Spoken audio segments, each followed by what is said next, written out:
What was the Mongol-led Great Yuan Dynasty? Yuan Dynasty, officially known as the Great Yuan, was a Mongol-led imperial dynasty of China, established by Kublai Khan, also known as Emperor Shizu or Setsen Khan, that ruled China from 1271 until 1368. Although Genghis Khan was enthroned as Khagan in 1206 and described in Chinese as a Han-style title of emperor, in addition to the Mongol Empire having ruled territories in modern-day northern China for decades. It was not until 1271 that Kublai Khan officially proclaimed the dynasty in the traditional Han style, and the conquest to claim China was not complete until 1279 with the conquest of the southern Song dynasty at the Battle of Yamen. Upon creating the Yuan dynasty, it was isolated from other Mongol-led khanates and controlled most of modern-day China, including some surrounding areas such as what is today Mongolia. It was the first dynasty founded by a non-Han ethnicity that ruled all of China proper. In 1368, following the defeat of the Yuan forces by the Ming dynasty, the Genghisid rulers retreated to the Mongolian plateau, where they continued to rule until 1635, when they eventually surrendered to the later Jin dynasty, which then later evolved into the Qing dynasty. The rump state before its surrender to the later Jin is also known in historiography as the Northern Yuan. The Yuan dynasty was established by Kublai Khan, yet his grandfather, Genghis Khan, was placed upon the imperial records as the dynasty's official founder and accorded with the temple name of Taizu. Some of the Yuan emperors mastered the Chinese language, while others only used the native Mongolian language written with the Pagspa script.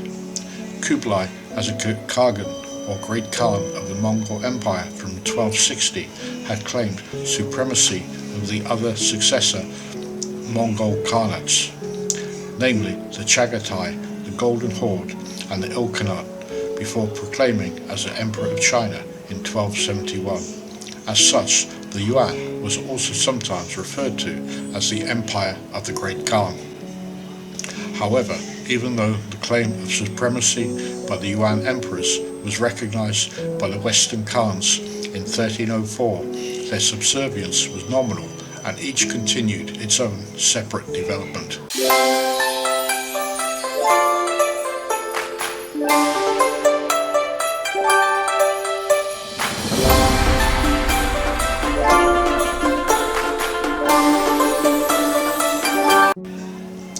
History of the Mongol tribes. Genghis Khan united the Mongol tribes of the steppes and became Great Khan in 1206, before he and his successors expanded the Mongol Empire across Asia. Under the reign of his third son, Ogedai Khan, the Mongols destroyed the by then weakened Jin dynasty in 1234, and in doing so conquered most of northern China. Ogedai offered his nephew Kublai a position in Xingzhou, Hebei. Kublai was unable to read Chinese, but had several Han teachers attached to him since his early years by his mother, Soghatani. Kublai sought the counsel of Chinese Buddhist and Confucian advisors. Mongol Khan succeeded Ogedai's son Guyuk as Great Khan in 1251 and granted his brother Kublai control of the Mongol-held territories in China. Kublai then built schools for Confucian scholars, issued paper money, revived Chinese rituals, and endorsed policies that helped stimulate growth in both agriculture and commerce. He adopted the city of Kaiping in Inner Mongolia as his capital. The city was later renamed Shangdu or Xanadu. A military campaign was launched against the southern Song by Mongol Khan with a far greater strength than the army that was sent to invade the Middle East in 1256. Mongol Khan died in 1259 at the siege of Diaoyucheng without a successor. Kublai returned from fighting the Song in 1260 when he learned of a challenge from his brother Arik Boka over the claim to the throne. Kublai was later elected as Great Khan in Kaipeng, while a rival faction in Mongolia proclaimed Arik Boka to be Great Khan, provoking a civil war. Kublai depended upon the cooperation of his Chinese subjects to ensure he and his army received sufficient resources and supplies. By modelling his government on the bureaucracy of traditional Chinese dynasties and adopting the Chinese-era name of Zhongtong, he bolstered his popularity among his subjects, while Arik Boka was somewhat hampered by inadequate supplies through a lack of local support that ultimately led to his surrender in 1264. Rule of Kublai Khan. In the early years of Kublai Khan's reign, he was troubled by instability in the region, firstly from the grandson of Ogadai, Kaidu, who refused to submit to Kublai and was a constant threat to the stability of the western border.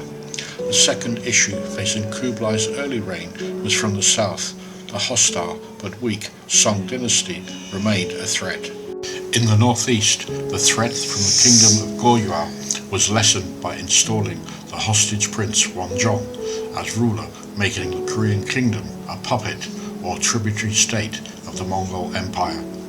One of Kublai's daughters was betrothed to the prince to solidify the relationship between the two factions, while Korean women were sent to the Yuan court, with one concubine later becoming the empress of the Yuan dynasty. There were also threats of domestic unrest. Li Tan, the son-in-law of a powerful official, instigated a revolt in 1262, which led to Kublai curbing the influence of Han advisors to his court once the revolt had been suppressed. Kublai feared that his over-reliance on Chinese officials left him vulnerable to future revolts or defections to the Song. After 1262, Kublai's government became a compromise between preserving Mongol interests in China and keeping the demands of his Chinese subjects at a satisfactory level. He did, however, introduce reforms proposed by his Chinese advisors, such as centralizing the bureaucracy, expanding the circulation of paper money, and maintaining the traditional monopolies on both iron and salt. Founding the dynasty. A new city was constructed close to the former Jurchen city of Zhongdu in 1266. This new city would later be named Beijing. In 1271, the Mandate of Heaven was formally claimed by Kublai, while the first year of the Great Khan was announced in 1272 in the style of a traditional Chinese dynasty. Kublai Khan promoted commercial, scientific and cultural growth while supporting the merchants of Silk Road trade network, offering protection to the Mongol postal system, constructing infrastructure and providing loans that helped finance trade caravans and encouraged the circulation of paper Chow banknotes.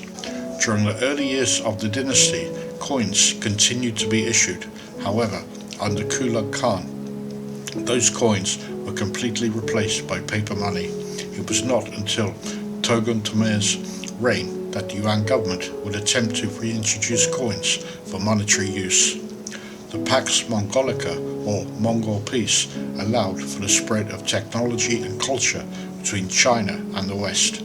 The Grand Canal was extended during the reign of Kublai Khan, while foreign visitors to his court were welcomed, including the famous merchant Marco Polo, who wrote the most influential European account of China during the Yuan era.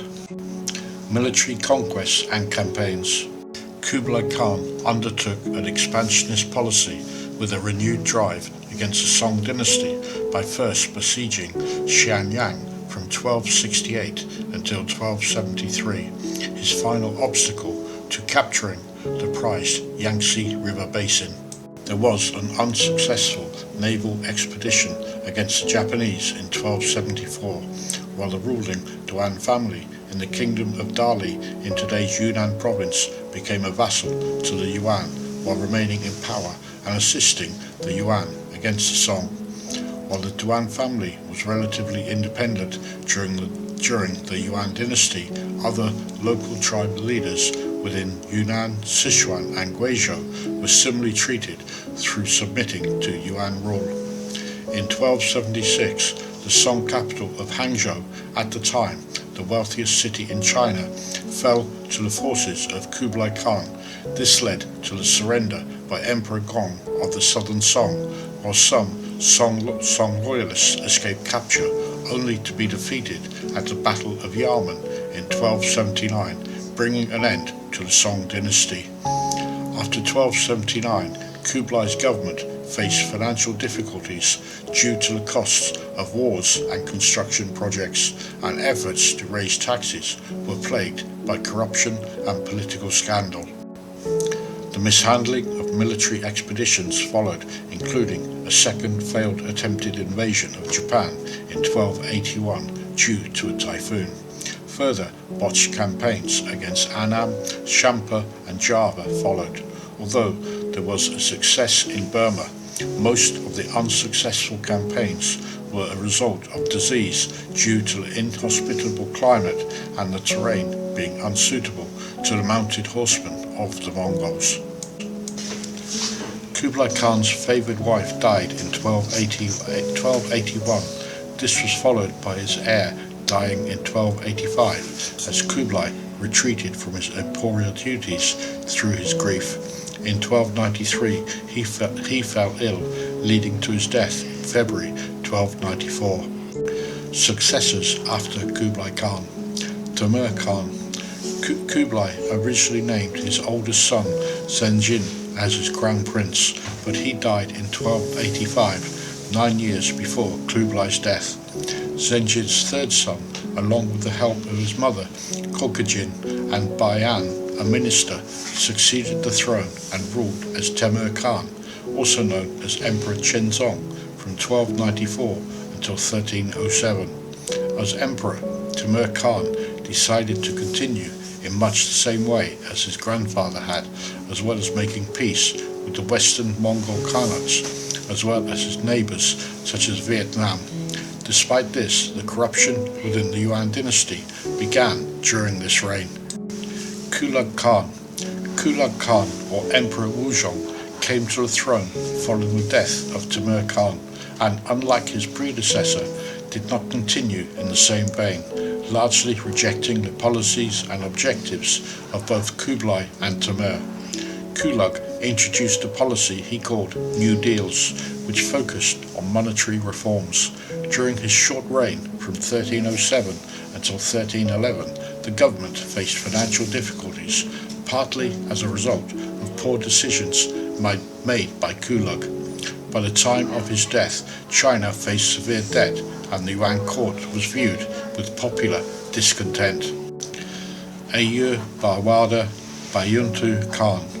Bayuntu Khan, whose birth name was Ayub Bawada, was the fourth emperor of the Yuan dynasty and the first to actively support and adopt mainstream Chinese culture after the reign of Kublai Khan. This was to the discontent of some members of the Mongol elite. He was mentored by Li Meng, a Confucian academic, and made several reforms, including the liquidation of the Department of State Affairs, which resulted in the execution of 5 high-ranking officials. In 1313, the traditional imperial examinations were reintroduced for prospective officials as a test on their knowledge of significant historical events. He also codified much of the law, as well as oversaw the publishing or translation of numerous Chinese books. Genghis Khan and Setsen Temür. Ayub Bawada's son and successor, Emperor Genghis Khan, ruled for just 2 years, from 1321 until 1323. He continued with his father's policies of reform based on the principles of Confucianism. Genghis was assassinated in a coup involving 5 princes from a rival faction, possibly related to members of the steppe elite opposed to those Confucian reforms. The steppe elite then appointed Setsen Temür on the throne, and after an unsuccessful attempt at calming the princes, he met the same fate as his predecessor. Prior to the reign of Setsen Khan, China had been relatively free from popular rebellions since the end of Kublai Khan's reign. Yuan control, however, began to break down, particularly in the regions largely inhabited by ethnic minorities. The occurrence of these revolts and the subsequent suppression added to the financial difficulties of the Yuan government. Jayatu Khan Chu Timur. Following the death of Setsen Khan in Chengdu in 1328, Chu Timur was installed as emperor in Khanbalik, while Setsen Khan's son, Regabar, succeeded to the throne in Chengdu. Eventually, there was a civil war, known as the War of the Two Capitals, which saw Chu Timur as a victor. Then, somewhat surprisingly, Chu Timur abdicated in favor of his brother Kusala. However, Kusala's reign only lasted 4 days after dying at a banquet, rumored to have been poisoned by Chu Timur, who then repositioned himself as head of the dynasty. Chu Timur was believed to have been merely a puppet to the hugely powerful official Al-Timur during his second reign that lasted just 3 years. Al-Timur purged pro-Kusula officials, brought power to warlords, and was a clear indication his despotic rule was the beginning of the dynasty's decline. While the bureaucracy was dominated by Al-Timur, Chu Timur was known for his contributions to culture, adopting measures such as honoring Confucianism and promoting Chinese cultural values. Togun Timur. Chu Timur died in 1332, and his successor, Emperor Ningzong, died the same year, to be replaced by the 13-year-old Togun Timur, or Emperor Huizong, who was the last of 9 successors of Kublai Khan. After the death of Al-Timur, the official Bayan became as powerful as Al-Timur had been. As Togun Timur grew into his role of emperor, he began to resent the autocratic rule of Bayan. In 1340, Togun Timur allied himself with Bayan's nephew, Toktoa, who also opposed Bayan's style of rule. Eventually, Bayan was banished by a coup, and Toktoa seized the power of the imperial court, bringing with it a fresh new spirit. One of his successes was to complete the long-stalled official histories of the Liao, Jin, and Song dynasties, which were completed in 1345. Decline of the empire. The Yuan dynasty's final years were marked by famine and struggle, in addition to the bitterness felt by the general population against their rulers. Over a long period of time, Kublai Khan's successors lost any influence they may have had on any other Mongol lands across Asia, while those Mongol leaders outside the Middle Kingdom of China saw them as being too Chinese. Gradually, the Yuan dynasty began losing influence in China as well. The reigns of the later Yuan emperors were short, marked by intrigue and rivalries. Often uninterested in administration, those latter emperors were separated from both the army and the people as China fell into dissension and unrest. Outlaws ravaged the country without interference from the weakened Yuan army. From the late 1340s, people, particularly those in the countryside, suffered from natural disasters such as drought, floods, and famine. Together with the lack of government policy, led to a further loss of public support. In 1351, the Red Turban Rebellion led to those loyal to the previous Song dynasty grew into a nationwide uprising, with a renewed unofficial Song dynasty located at Kaifeng. In 1354, Togtoga led an army to crush the rebels, but inexplicably the Emperor Togun Timur dismissed his military leader for fear he had been betrayed. This move gave renewed power to Togun on one hand, but weakened the central government on the other. Togon Timur was left with no option other than to rely on local warlords for military power, but this led to less influence in political struggles. Eventually, Togon Timur fled north to Chengdu in 1368 as the armies of the eventual Ming dynasty approached the city of Khanbalik, present-day Beijing. A small pocket of resistance to the Ming was established in Yunnan and Guizhou, but they were eventually defeated in 1381. By 1387, those Yuan soldiers that remained at large in Manchuria had surrendered to the Ming, while others fled to Mongolia, where the name of Great Yuan formally continued as the Northern Yuan Dynasty. Impact. During the Yuan Dynasty, a rich cultural diversity developed, with the main cultural achievements being the development of drama, novels, and the written word. Arts and culture also developed as well as flourished during this era of Chinese history. Blue and white painted porcelain was also introduced, as well as major changes to Chinese styles of painting. Trade between China and Central Asia increased, as did trade further to the west. This was largely due to the Mongols' extensive contacts in Central Asia and Europe, mostly through the Mongols and Ilkhanate located in what is known today as Persia. Religion was greatly influenced during the Yuan Dynasty. Buddhism prospered, as did the following of Islam, while Muslim influences of the Yuan Dynasty helped introduce Middle Eastern cartography, astronomy, medicine, clothing, and new styles of cuisine.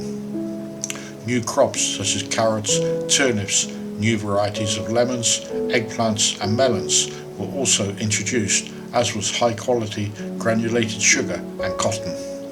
In terms of music and the performing arts, Western musical instruments were introduced into China during the Yuan Dynasty to help and enrich those pursuits. It was also a time of large-scale conversions to Islam, particularly in the northwest and southwest. Nestorianism and Roman Catholicism were also tolerated, while Buddhism, in particular Tibetan Buddhism, flourished, while Taoism endured persecutions in favor of Buddhism during this era. Confucian governmental practices and examinations, particularly those based on the classics that had fallen into disuse in northern China, were reinstated during the Yuan Dynasty, possibly in the hope of maintaining order over the Han society. Chinese innovations and products such as purified saltpeter, printing techniques, porcelain, playing cards, and medical literature were exported to Western Asia and then to Europe, while the production of thin glass became popular within China.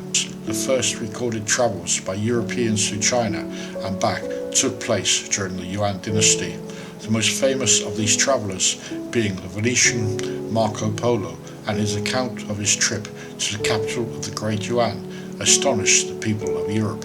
His journal, known in English as The Travels of Marco Polo, first appeared around the year 1299. While some doubted the accuracy of his findings, recent studies showed them to have been largely accurate and unique.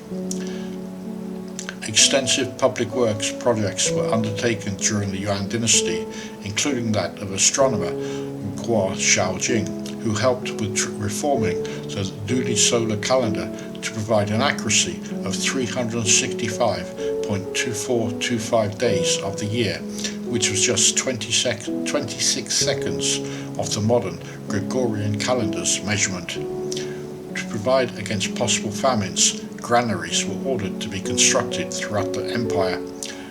Beijing, known during the Yuan Dynasty as Khanbalik, was rebuilt with new palace grounds that included artificial lakes, hills, and parks. Beijing was also the northern terminus of the Grand Canal of China after the project was extended during this era. Conclusion. In the traditional historiography of China, the Yuan Dynasty is usually considered to be the legitimate dynasty between that of the Song Dynasty and the Ming Dynasty, However, the Yuan dynasty is often traditionally extended to cover the Mongol Empire before Kublai Khan formally established the Yuan in 1271. This is partly because Kublai officially honoured prior members of the Mongol Empire as Yuan emperors by appointing them posthumous temple names. In addition to this, there are also those with a viewpoint which included the Ming dynasty government, who do not consider the Yuan dynasty as legitimate, merely a period of foreign domination, and that during that era the Han Chinese were treated somewhat as second-class citizens, with China stagnating economically and scientifically during the period of Yuan control. In context to that view, the Yuan chose white as its imperial colour and the element metal, according to the theory of the 5 elements. The metal element does not follow the Song's dynastic element, and actually follows the Jin dynasty's dynastic element of earth. Although the Yuan did not openly announce this, its choice of white and metal would suggest they considered the Jin, another conquest dynasty, to be their rightful predecessor and not the Song dynasty. That brings us to the end of this video, highlighting a historical era that has helped shape China today. If you've enjoyed watching and it's shown you a little detail of life and events here in China, then your subscribing to my channel would mean a lot to me. Thank you for watching. Make sure you click on the link to the next video, and until the next time, goodbye for now.